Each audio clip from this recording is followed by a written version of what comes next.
اللهم إني أسألك علما نافعا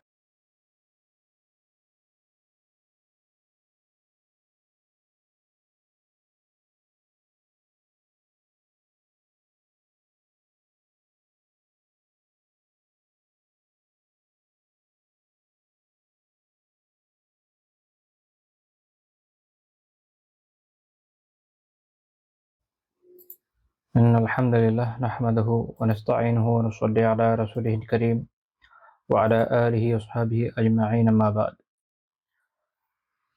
আমরা রাসূলুল্লাহ সাল্লাল্লাহু আলাইহি ওয়াসাল্লাম এর পবিত্র জীবনাচরণ থেকে আমাদের যে শিক্ষা আলহামদুলিল্লাহ তা গ্রহণ করার চেষ্টা করে যাচ্ছি। বিগত সময়ে বেশ কিছু বিষয় আলোচনা আমরা করেছি। আমাদের গত দার্সে আমরা একটা টপিক শেষ করেছি। আজকে থেকে মূলত আরেকটি টপিক শুরু হচ্ছে, ওইটার সাথেই রিলেটেড টপিক। সেটা হচ্ছে বিপদগ্রস্ত ব্যক্তিদের সাথে রাসূলুল্লাহ সাল্লাল্লাহু আলাইহি ওয়াসাল্লামের আচরণ কেমন ছিল, তার সাথে তাদের আ আচরণগত যে সুন্নাহ, তার আচরণ থেকে আমরা যা শিখব, সেটাই হচ্ছে আমাদের এবারের মূল আলোচ্য বিষয়। তো আ এর আগে ভূমিকা হিসাবে মূলত আজকের দর্সটা হবে, অর্থাৎ মূল গ্রন্থে আমাদের আলোচ্য বিষয় ঢোকার আগে একটা ভূমিকা হিসাবে কিছু প্রয়োজনীয় বিষয় আমরা আলোচনা করার চেষ্টা করব। কেননা বিপদগ্রস্তদের সাথে আল্লাহ রাসূলের আচরণের ব্যাপারে আলোচনার আগে যেটা জানা জরুরি, সেটা হচ্ছে যে বিপদ কেন আসে, আ মুমিনের এক্ষেত্রে করণীয় কি, কি কাজের মাধ্যমে বিপদ দূর হয়ে যায়। তো আসুন আমরা এই বিষয়ে একটু জানার চেষ্টা করি। কেননা এটা ঈমানের সাথে জড়িত একটা বিষয়। বালা মুসিবত, এটা তাকদীরের ভালো-মন্দের উপরে ব্যক্তির যে সন্তোষ, এই বিষয়ক যে আকীদা, তার সাথে সরাসরি রিলেটেড। আর এই কারণে এই বিষয়টা আমাদের জন্য খুবই গুরুত্বপূর্ণ, এবং এটা এমন একটা বিষয় যেটা মানুষের জীবনে সবসময় থাকে, কোনো না কোনো ফর্মে থাকে। তো এর ফলে আমরা সবাই এর দ্বারা আক্রান্ত হই। সকাল সন্ধ্যা প্রত্যেকেই আক্রান্ত। এমন কেউ নেই যে আক্রান্ত নয়। একেকজন একেক ফর্মে হয়তো আক্রান্ত, একেকটা ফরমেটে আসে বিপদ বা পরীক্ষা, কিন্তু সবার একই রকম হয় না। তার মানে এই না যে সবাই পরীক্ষিত হয় না। প্রত্যেকেই পরীক্ষিত হয়। কারণ যদি কেউ পরীক্ষিত না হতো তাহলে নবী রাসূলগণ হতেন। কারণ তারাই আল্লাহ তাআলার কাছে সবচেয়ে মর্যাদা সম্পন্ন ব্যক্তিত্ব।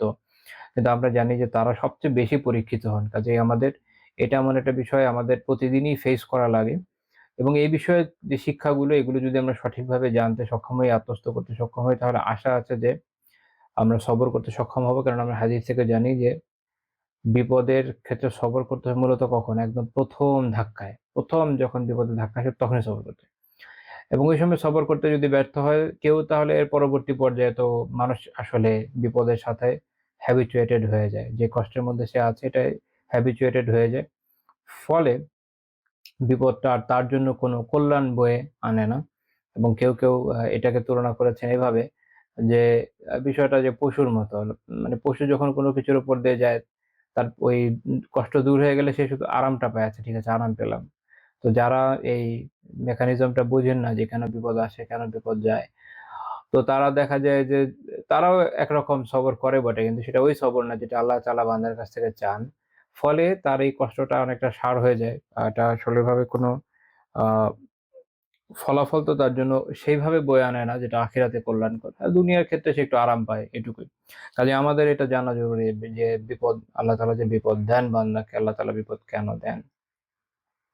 তাহলে আমাদের এই বিষয়ক আকীদা যেটা, এটা পরিষ্কার হয়ে যাবে যে আমরা বিপদের ক্ষেত্রে কি করব। কারণ আমরা এমন একটা অদ্ভুত জায়গায় থাকি যে মানুষ এবং এমন একটা অদ্ভুত সময়ও বটে যে মানুষের অনেক ক্ষেত্রে আ আকীদাগত অনেক বড় বিভ্রাট আছে। তার মধ্যে একটা বিষয় এখানেও যে কেন মানুষ বিপদগ্রস্ত হয়? আপনারা দেখবেন যে কেউ বিপদে পড়লে অনেকে একদম ১ম ডায়ালগ দিবে যে নিশ্চয়ই অনেক বড় গুনাহ করছে এইজন্য বিপদে পড়েছে।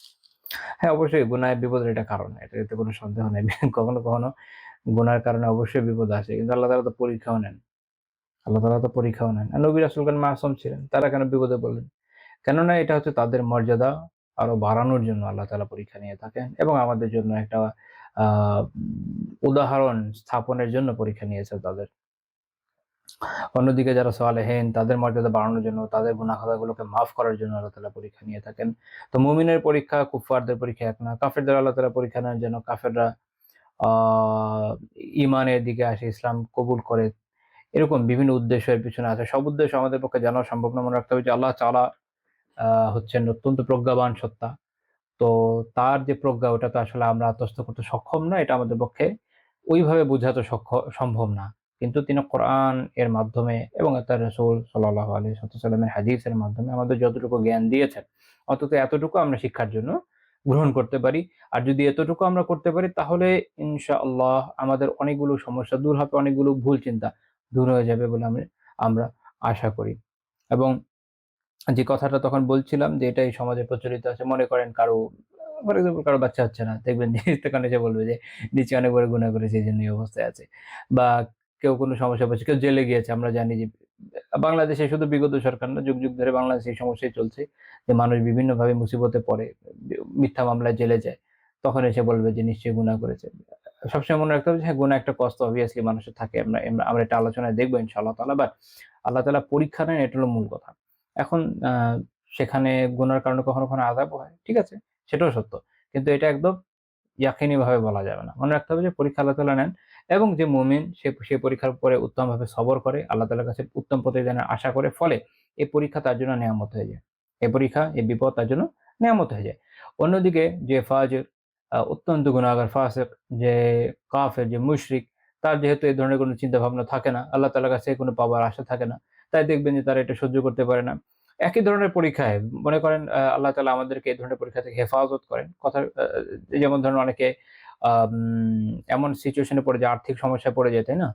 দেখবেন যে আলহামদুলিল্লাহ আল্লাহ তাআলা যাকে ঈমান দিয়েছেন, যাকে সবরের তৌফিক দিয়েছেন, এমন ব্যক্তিরা সবর করে কষ্ট করে হলেও ওই সমস্যা থেকে একসময় উত্তরণ ঘটাতে সে সক্ষম হয়। অন্যদিকে যারা আল্লাহ তাআলার ভয় নাই, আখিরাতের ভয় নাই, তাকদীরের উপর বিশ্বাস নাই এবং সবরে যে ব্যর্থ হয়ে যায়, এমন ব্যক্তি কি করে? আত্মহত্যা করে ফেলে। তো একই পরীক্ষা থেকে একাধিক ফল আসে। এটা হলো আমাদের খেয়াল রাখার বিষয়। আচ্ছা, এখন আমরা মূল আলোচনায় একটু ঝুঁকি যে বিপদ কেন আসে? আমি কয়েকটা পয়েন্ট আলোচনা করব। মনে রাখবেন আমি সব পয়েন্ট আলোচনা করে ফেলছি না। কারণ এগুলো প্রত্যেকটাই ব্যাপক আলোচনার দাবি রাখে। আমরা কিছু পয়েন্ট আলোচনা করব যেগুলো অত্যন্ত গুরুত্বপূর্ণ। ১ম কথা হচ্ছে যে আল্লাহ তাআলা পরীক্ষা নিবেনই। আল্লাহ তাআলা পরীক্ষা নিবেনই। এটা আল্লাহ তাআলা আমাদের জানিয়ে দিয়েছেন। সূরা আনকাবুতে আলোচনা আছে, সূরা বাকারাতে আছে। সূরা আনকাবুতে আল্লাহ তাআলা কি বলেছেন? আহাসিবান নাসু আইয়ুতরাকু আইয়াকুলু আমান্না ওয়া হুম লা ইফতানুন। এই আয়াত নিয়ে আমি একটু পরে আরেকবার আলোচনা করব ইনশাআল্লাহ তাআলা। কারণ এটার সাথে প্রাসঙ্গিক আরেকটা আলোচনা আছে।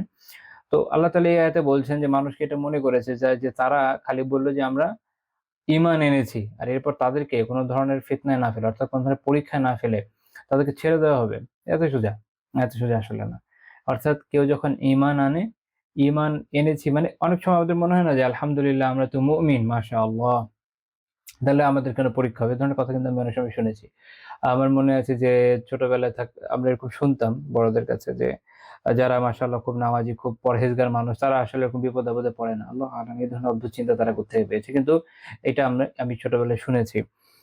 এবং এইটার কারণে আমাদের এখানকার একসময় যারা এই যে ভণ্ড পীররা আছে তাদের জীবনে আপনারা খেয়াল করলে দেখবেন যে তাদের জীবনেও কিন্তু অনেক উত্থান-পতন থাকে, অনেক সমস্যা থাকে, পারিবারিক ইস্যু থাকে। কিন্তু তাদের একটা কমন প্র্যাকটিস হচ্ছে এটাকে এমনভাবে ধামাচাপা দিবে কোনোভাবে যেন বাইরে না আসতে পারে। এটার জন্য ঘুষ দেওয়া, যেকোনোভাবে ব্যয় করা, যা করার করবে। কেন? কারণ তাদের একটা কুসংস্কার আছে। তারা মনে করে যে এ যারা নেককার বান্দা, যারা আল্লাহর ওলি তারা তো আসলে বিপদে পড়তে পারে না। যদি আল্লাহ তাআলা তৌফিক দেন, আমি যেটুকু আলোচনা আজকে করতে চাই ওই পর্যন্ত যদি যাই, তাহলে আমরা একজন বড় আলিম যিনি তাসাউফের লাইনেও বড় আলিম মোল্লা আলী কারি রাহিমাহুল্লাহ তাআলা এই বিষয়ে একটা আলোচনা আনবো ইনশাআল্লাহ তাআলা। তো বাস্তবতা হচ্ছে এখানে যে সালেহ যে আসলে আল্লাহ ছাড়া ওলি, সে বিপদ কম হওয়ার কথা না, তার বিপদ আরো কি হয়? তার বিপদ কম হওয়ার কথা না, বরং আরো বেশি হওয়ারই কথা। তো কাজেই আল্লাহ তাআলা বলে দিচ্ছেন যে না, এটা এরকম হবে না যে মনে করো না যে ঈমান এনেছি ব্যাস শেষ, শান্তি আর শান্তি। আল্লাহ! যদি তেমনই হতো তো সাহাবীদেরকে আ মক্কা থেকে যে হিজরত করে মদিনায় যেতে হতো না, আবিসিনিয়াতে যেতে হতো না, আবার আবিসিনিয়া থেকে হিজরত করে মদিনায় আসতে হতো না। এতগুলো জিহাদে শরীক হতে হতো না। এমনি সব ঠিক হয়ে যেত। কি সমস্যা ছিল? কি কষ্ট? আল্লাহ তাআলার সর্বশ্রেষ্ঠ সৃষ্টি রাসূলুল্লাহ সাল্লাল্লাহু আলাইহি ওয়াসাল্লাম যদি আল্লাহ তাআলার কাছে বলতেন, "ইয়া আল্লাহ এমনি বিজয় দিয়ে দেন।" হ্যাঁ, হয়ে যেতে পারত। যদি এভাবে চিন্তা করে কেউ। কিন্তু এটা আল্লাহ তাআলার নিজাম না। আল্লাহ তাআলা এই পদ্ধতিতে দুনিয়াকে কায়েম করেন নাই। এই দুনিয়ার একটা সিস্টেম আছে। সেই সিস্টেম অনুযায়ী দুনিয়া চলবে এবং সেখানে মুমিনিনরা অবশ্যই পরীক্ষিত হবে। অবশ্যই পরীক্ষিত হবে। এটা মনে করার কোনো কারণ নাই যে পরীক্ষিত আমরা হব না। হ্যাঁ, আমরা আল্লাহ তাআলার কাছে দোয়া করি, আল্লাহ আমাদের পরীক্ষাটা সহজ করেন। এটুকু দোয়া করাই যায়। কিন্তু এটা আল্লাহ তাআলার ওয়াদা, পরীক্ষা তো হবেই। পরীক্ষা হবেই। পরীক্ষা হবে না এরকম মনে করার কোনো কারণ নেই। আমাদের কাজ এটুকু যে দোয়া করব আল্লাহ সহজ করে দেন, সহজ করে দেন। আর যে পরীক্ষা হয় সহজে উতরায় দেন। আমিন। আচ্ছা। ২য় পয়েন্ট হচ্ছে যে দেখেন, শুধু মুমিনদের বিষয়ের উপর না, পুরো মানবজাতির সৃষ্টির উদ্দেশ্য হচ্ছে কি? পরীক্ষা করা। পুরো মানবজাতিকে সৃষ্টির উদ্দেশ্য কি? পরীক্ষা করা। আল্লাহ তাআলা সূরা মুলকে বলেছেন, "আল্লাযী খালাকাল মাউতা ওয়াল হায়াহ।" আল্লাহ তাআলা হচ্ছেন সেই সত্তা যিনি মৃত্যুকে এবং জীবনকে সৃষ্টি করেছেন। আচ্ছা, আপনাদের একটু অড লাগতে পারে হঠাৎ করে যদি খেয়াল করেন কেউ যে আল্লাহ তাআলা এখানে জীবনের আগে মৃত্যুকে বলেছেন, মৃত্যুর আগে কিন্তু জীবনকে বলেননি। মানে আমাদের তো আগে জীবন আসে, পরে না মারা যায়। এখানে আসলে আলিমরা এটা আলোচনা করতে গিয়ে ব্যাখ্যা করেছেন যে এখানে মওত দিয়ে উদ্দেশ্য হচ্ছে আ মানুষের যে অনস্তিত্ব, মানুষ জীবনের আগের যে অবস্থা ওটাও মৃত্যুই। তো ওই অবস্থাটা ওটা আগে ক্রিয়েট হয়েছে। তাহলে মানুষ আগে অনস্তিত্বে ছিল। সেখান থেকে অস্তিত্বে এসছে। তো তিনি আমাদেরকে অনস্তিত্ব থেকে অস্তিত্বে এনেছেন। কেন এনেছেন? লিয়াবলুয়াকুম, যেন তোমাদেরকে পরীক্ষা করা যায়। কি পরীক্ষা করবেন আল্লাহ? আইয়ুকুম আহসানু আমালা, আইয়ুকুম আহসানু আমালা, যে তোমাদের মধ্যে কে সবচেয়ে সুন্দর আমল করে। আহসান এটা হচ্ছে সুপারলেটিভ ডিগ্রিতে। শুধু সুন্দর না, সবচেয়ে সুন্দর। এবং মুহাম্মদ বিন আজলান রাহিমাহুল্লাহ তাআলা বলছেন যে আল্লাহ তাআলা লাম ইয়াকুল আকসার। আল্লাহ তাআলা কিন্তু বলেন না যে অধিক। লাম ইয়াকুল আকসারু আমালা। আল্লাহ তাআলা বলেন না যে অনেক বেশি আমল কে করছে না। আল্লাহ তাআলা বলেছেন যে আহসানু আমালা, অর্থাৎ সবচেয়ে সুন্দর উত্তম আমলটা কে করতে পারে। ইবনে কাসির রাহিমাহুল্লাহ এর জন্য ব্যাখ্যা করছেন যে খায়রু আমাল, খায়রুন আমাল, অর্থাৎ সবচেয়ে কল্যাণকর, সবচেয়ে সুন্দর, সবচেয়ে উত্তম আমলটা কে করতে পারে। তা আল্লাহ তাআলা আমাদের বানিয়েছেন এই উদ্দেশ্যে যে পরীক্ষা হবে, বুঝেন? পরীক্ষা হবে। পরীক্ষার মধ্যে কে সবচেয়ে সুন্দর আমলটা করতে পারে।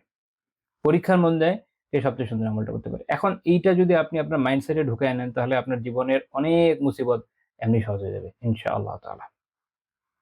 আমাদের একটা কমন সমস্যা হচ্ছে এরকম যে আমরা যখন কোনো বিপদে পড়ি, কোনো সমস্যায় পড়ি, দেখবেন মানুষের আমল সবচেয়ে কমে যায়। অথচ আমরা হাদিস থেকে জানি যে রাসূলুল্লাহ সাল্লাল্লাহু আলাইহি ওয়াসাল্লামের যখন কোন সমস্যার সম্মুখীন তিনি হতেন, সবার আগে তিনি সালাতে দাঁড়াতেন। এবং এই আয়াত থেকে আপনি চিন্তা করেন এবং বোঝেন যে আমরা কি আসলে সেই উদ্দেশ্যটাকে পূরণ করতে সক্ষম হচ্ছি কিনা, যে উদ্দেশ্যে আমাদেরকে সৃষ্টি করা হয়েছে। ওই পরীক্ষাটায় উত্তীর্ণ হতে সক্ষম হচ্ছি কিনা। তাহলে এই আয়াত থেকে আমরা বুঝলাম যে যখন কোনো কষ্টে আছি, বিপদে আছি, মুসিবতে আছি, বিভিন্ন সমস্যায় আছি, তাহলে ওই সময় আমি কতটুকু ভালো আমল করছি এটা ম্যাটার করে। কত ভালো আমল ওই সময় করতে পারছি এটা অনেক ম্যাটার করে। এবং খুব ভালো মতোই করে। কিন্তু আমাদের অবস্থা কিন্তু বিপরীত।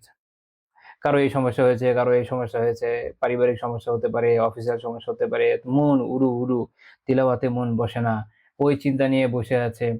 আ সলাতে মন বসছে না। সলাতের মধ্যেও সেই চিন্তা আসছে। তো মনে রাখতে হবে যে তাহলে যে উদ্দেশ্যে সৃষ্টি হয়েছি তার বিপরীত কাজে আছি। মনকে ওখানে টেনে নিয়ে আসতে হবে জায়গা মতো। এবং নিজেদের কাজে আবার এই সলাতের মধ্যে বা অন্যান্য যে ইবাদতই করছি তাতে মনোযোগ নিয়ে আসতে হবে। এবং চেষ্টা করতে হবে যে বিপদের মধ্যে যেন সর্বোত্তম আমলটা আমরা করতে সক্ষম হই। কারণ আমাদের সৃষ্টির উদ্দেশ্যই এটা। যে আমরা যেন বিপদে আমাদের যে পরীক্ষাগুলো আছে, যত ধরনের পরীক্ষা এর মধ্যে সর্বোত্তম আমলটা করতে পারি। এইজন্য দেখেন আল্লাহ তাআলা কিন্তু জিহাদের ময়দানে যেখানে কুফফারদের সামনে মুসলিমরা অস্ত্র নিয়ে দাঁড়িয়ে আছে, ওই সময় সলাত কাজা করার বিধান দেন নাই। বরং ওই সময় কি করতে হয়? সলাতুল খাউফ পড়তে হয়। আলাদা একটা পদ্ধতি নাজিল হয়েছে যে এইভাবে সলাত হবে। জীবন মৃত্যুর বিষয়। আপনি সলাতে আছেন, ওই সময় গুলিও খেয়ে ফেলতে পারেন, মরেও যেতে পারেন। কারণ কোন প্রোটেকশন এর তো সুযোগ অনেক সময় হয় না। এবং রাসূলুল্লাহ সাল্লাল্লাহু আলাইহি ওয়াসাল্লাম সাহাবীদেরকে নিয়ে যখন পড়েছেন, তখন এরকমও বর্ণনা আপনারা পাবেন যে কুফফাররা চেয়েছিল হামলা করবে। কিন্তু সলাতুল খাউফের পদ্ধতি এরকম যে তারা দেখেছে যে একদল অস্ত্র নিয়ে দাঁড়িয়ে আছে, একদল সালাত পড়ছে, তো তারা সাহস করেনি। এভাবে আল্লাহ তাআলা বান্দাকে সাহায্য করেন। কিন্তু যখন সলাতে কেউ দাঁড়ায় তখন তার তো একটা মনের মধ্যে ভয় থাকে। তাহলে ওই অবস্থায় আপনি কত ভালো আমল করছেন দেখেন। তো এখান থেকে জীবনে আমাদের শিক্ষা নিতে হবে যে আমরা যে এই যে হতাশায় ভুগি, কষ্টে ভুগি, শারীরিক সমস্যা সেই আর্থিক সমস্যা, জব নাই, পড়াশোনার সমস্যা হচ্ছে। মানে যেকোনো কিছু হলে সবার আগে আমাদের টান পড়ে হচ্ছে ইবাদতে। সবার আগে কিসে টান পড়ে জানেন? ইবাদতে। দুনিয়ার সবকিছুতে আমরা মানে সবকিছুই আমরা চেষ্টা করি ওটা যেন রক্ষিত হয়। এটা যেন ঠিক থাকে, ওটা যেন ঠিক থাকে। আর ধরেন কোনো পেরেশানি আসছে, আজকে একটু কম পড়ি, আজকে মনটা অনেক খারাপ, আজকে থাক আজকে তেলাওয়াত করলাম না, শরীরটা ম্যাজম্যাজ লাগছে, আমি আজকে অনেক ক্লান্ত। আচ্ছা, অনেক ক্লান্ত বা যে কোনো কিছুই হোক, আমরা এরপরে দেখবো যে এই যে অতি ক্লান্তিটাও এর মধ্যেই পড়ে, এক ধরনের মুসিবতের মধ্যেই পড়ে। এই সময়ে দেখা যাচ্ছে যে এখনকার তো মানুষ আগে আমি একটু উদাহরণ দিতে চাচ্ছিলাম যে এই সময়ে দেখা যায় যে মাশাআল্লাহ খাবার বন্ধ হচ্ছে না বা অনেক কিছুই বন্ধ হচ্ছে না, খালি ইবাদতেই ত্রুটি।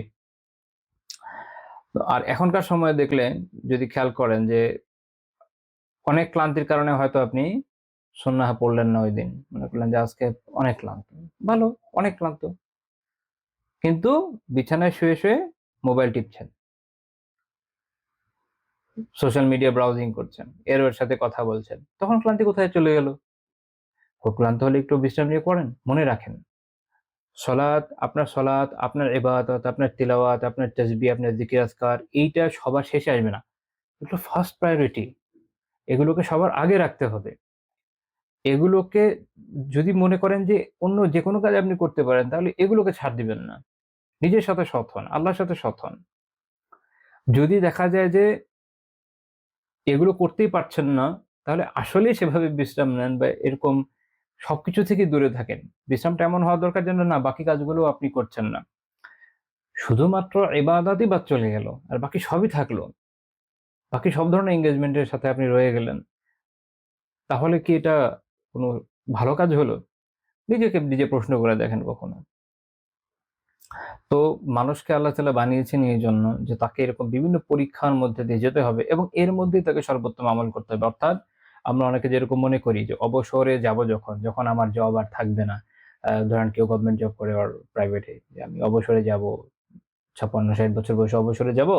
একদম ফ্রি থাকবো, তখন আমি বড় দাড়ি রেখে দিব। বা বোনরা কেউ পর্দা করে ফেলবো বা তারপরে আমি অনেক ইলম অর্জন করবো। তাফসীরই লিখে ফেলবো একটা। হ্যাঁ? তা এরকম বিভিন্ন চিন্তা করে অনেকে। মনে রাখতে হবে যে এইটা আল্লাহ তাআলার চাওয়া না। বরং এখন যে আপনি পরীক্ষার মধ্যে আছেন, এখন আপনার যে দুনিয়াবি ব্যস্ততা, এর ভেতরেই আপনি কতটুকু ভালো আমল করেন, এটা হচ্ছে আল্লাহ তাআলার আপনার পরীক্ষা নেওয়ার উদ্দেশ্য।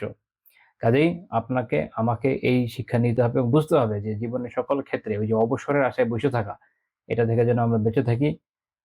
এবং আল্লাহ তাআলার ইবাদতকে জীবনে এভাবে আত্মস্থ করতে হবে যে ছাড় যখন দিতে হয় এটা সবার আগে না আসুক, সবার শেষে আসুক।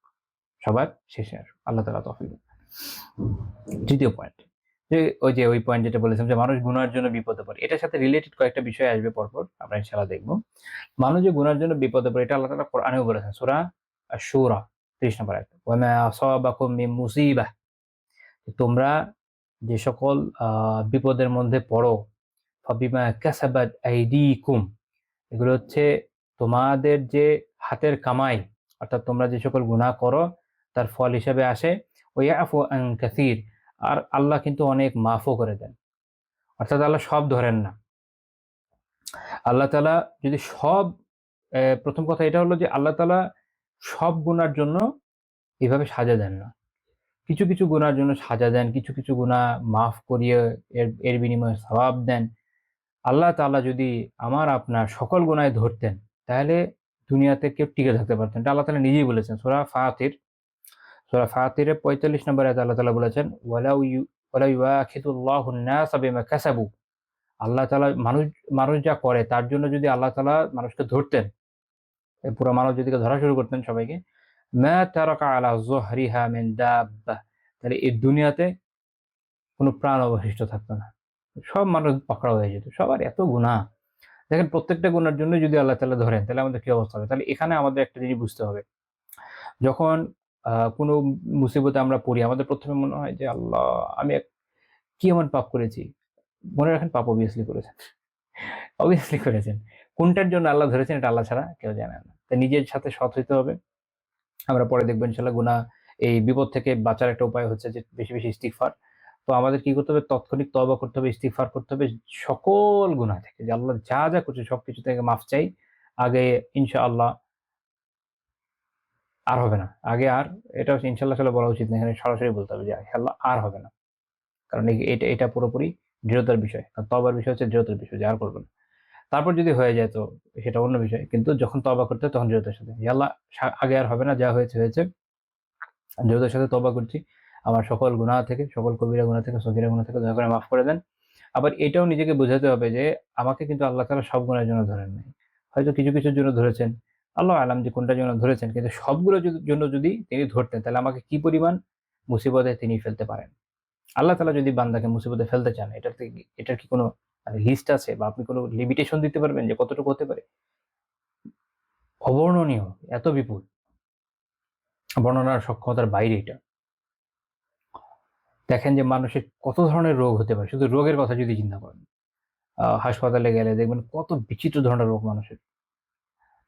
এখন তো সোশ্যাল মিডিয়ার কল্যাণে আমাদের সামনে এরকম প্রচুর আসে, অমুকের এই হয়েছে, সেই হয়েছে। অনেক ধরনের রোগ, অনেক, অনেক বিচিত্র ধরনের রোগ। তো এগুলোর কিছু, কিছু যদি একজন বান্দাকে দেওয়া হয়, সে তো একদম বসে পড়বে। এটাই বাস্তবতা। কখনো এমন একটা রোগই যথেষ্ট যেটা মানুষকে একদম শেষ করে দেয়। তারপরে আ আর্থিক দিক থেকে হতে পারে, মান-সম্মান হানির দিক থেকে হতে পারে, অনেক দিক থেকে হতে পারে। তো আল্লাহ তাআলা যদি মানুষকে দুনিয়াতে সাজা দিতে শুরু করেন গণহারে সকল পাপের জন্য, তার পক্ষে কখনো সম্ভব না যে সে নিজেকে রক্ষা করবে। সে একদম ধ্বংস হয়ে যাবে, নাস্তানাবুদ হয়ে যাবে। এটা আল্লাহ তাআলার অনেক মেহেরবানি। কাজেই তখন আল্লাহ তাআলার শুকরিয়া আদায় করেন যে আলহামদুলিল্লাহ, আল্লাহ তাআলা অনেক পাপ থেকে, অনেক পাপের কারণে আমাকে সাজা যে দেন নাই, অনেক পাপের সাজা থেকে যে বাঁচিয়ে দিয়েছেন এজন্য আল্লাহ তাআলার শুকরিয়া আদায় করি। আর যেগুলোর জন্য ধরছেন আল্লাহ তাআলার কাছে ক্ষমা প্রার্থনা করি আমার সকল পাপ থেকে। আচ্ছা, ৪ নাম্বার পয়েন্ট হচ্ছে আ আল্লাহ তাআলা মানুষকে বিপদে এইজন্যও ফেলেন যেন তার গুনাহ মাফ হয়। অর্থাৎ গুনাহ মাফের জন্য বিপদ দেওয়া হয়। সহিহ বুখারী মুসলিমের হাদিস আবু সাঈদ এবং আবু হুরায়রা রাদিয়াল্লাহু তাআলা আনহুমা উনারা বর্ণনা করেছেন যে আ রাসূলুল্লাহ সাল্লাল্লাহু আলাইহি ওয়াসাল্লাম বলেছেন, "মা ইউসিবুল মুসলিমা মিন নাসাব ওয়ালা ওয়াসাব ওয়ালা হাম্মি ওয়ালা হাজান ওয়ালা আযা ওয়ালা গাম হাত্তা আশ-শাওকাতু ইউশাকুহা ইল্লা কাফারা আল্লাহু বিহা মিন খতায়াহ।" রাসূলুল্লাহ সাল্লাল্লাহু আলাইহি ওয়াসাল্লাম বলেছেন যে কোনো মুসলিম বান্দা যখন কোনো কি অনেকগুলো বিপদের কথা তিনি একের পর এক বলছেন। এক হচ্ছে যেমন যখন সে কোনো যে ক্লান্তির মধ্যে পড়ে নসাব, যখন সে অত্যন্ত ক্লান্ত হয়ে পড়ে, বা ওয়াসাব মানে ইমাম নবী রাহিমাহুল্লাহ ব্যাখ্যা করছেন মারদ, অসুস্থতা। অর্থাৎ সে যখন কোনো ক্লান্তির মধ্যে পড়ে বা অসুস্থতার মধ্যে পড়ে। তারপরে ৩ ধরনের বিষয়। একটা হচ্ছে আযা হচ্ছে বিভিন্ন কষ্ট। এই কষ্ট মানে বিভিন্ন ব্যথা বেদনা এগুলো যে ঝামেলা বিভিন্ন ইয়েতে পড়ি। যেমন ধরেন কাঁটা বিঁধলে এটা একটা আযা।